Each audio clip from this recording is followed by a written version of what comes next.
The Knicks got themselves 9 points off turnovers in that fourth quarter. Here's 2. Yeah, that's what you love to see. You love young athletic players getting after it on the defensive end of the floor and taking the aggressiveness to the Nets, who were the aggressors all game. There's a double team. Now freeze it there. Look at Mitchell Robinson. Look at the high hands. Look at Ntilikina, long arms. There's no passing lanes for Spencer Dinwiddie to find his guys because those guys are aggressive in their trap. This is how you trap the basketball. You just don't go out there like this. No. You go out there real aggressive. Hand down, high. man down. No, hands high. Try to get deflections. That's going to lead to turnovers. That's going to lead to easy baskets. Here and look at Mitchell Robinson. Good Smart. read. Yeah, he plays the passing angle. He reads the eyes of Spencer Dinwiddie. That leads to a fast break opportunity. And there, Damian Dotson is off to the races. Good defense by the Knicks, leading to easy offense. And there's Trier getting the easy 2 in transition.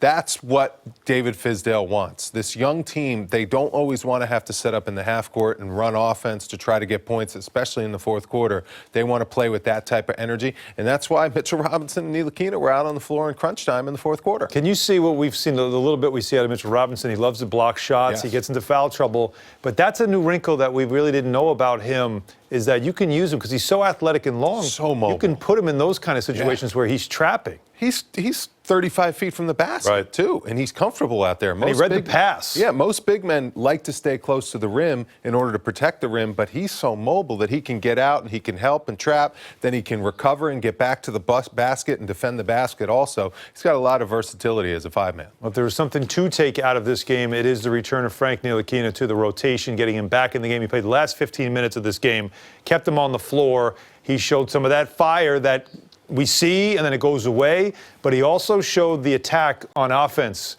He can go right, and he goes left here, which is very impressive. I just think he liked the unit that he was out there on the floor with. You know, it was a couple young guys. Felt like a leader, maybe? He felt like a leader. He took ownership and leadership of that unit when he was on the floor. And he was kind of commanding guys and pointing fingers and calling guys, telling them where to go. And this is an example of it. Here comes the screen. Now freeze it there.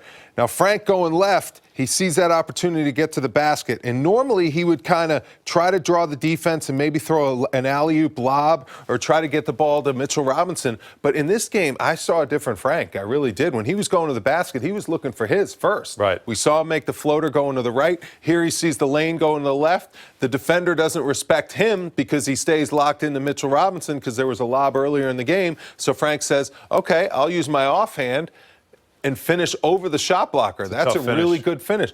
Frank has long arms. He's great on defense and using them. Use your long arms on offense, too.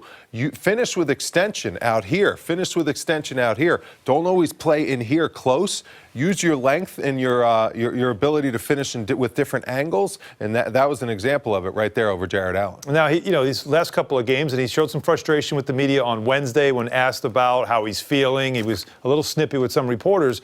But what I know from talking with some players, that what they love about him is that he was getting his work in, staying late. He wasn't getting frustrated. He wasn't complaining. And it's funny, the guy who took his minutes is Damian Dotson. He and Damian Dotson are close. They've been training, working out together on their games together. Is that a weird dynamic that you're friends with a guy who's kind of playing over you right now? You want his minutes, and then he's willing to work with you after practice to help you get back in the rotation. Well, Damian Dotson was great in the fourth quarter, and he was part of that unit that fought back and got them back in the game. And Damian hit like 4 straight buckets. So it doesn't matter who you're working out with. As long as you're building chemistry off the floor, it's going to lead to chemistry on the floor. And Coach Fizdale is going to put guys in there that's producing. And he found a unit in that fourth quarter that was getting after it on the defensive end of the floor. That's all he demands and all he asks. If you play defense, you're going to play.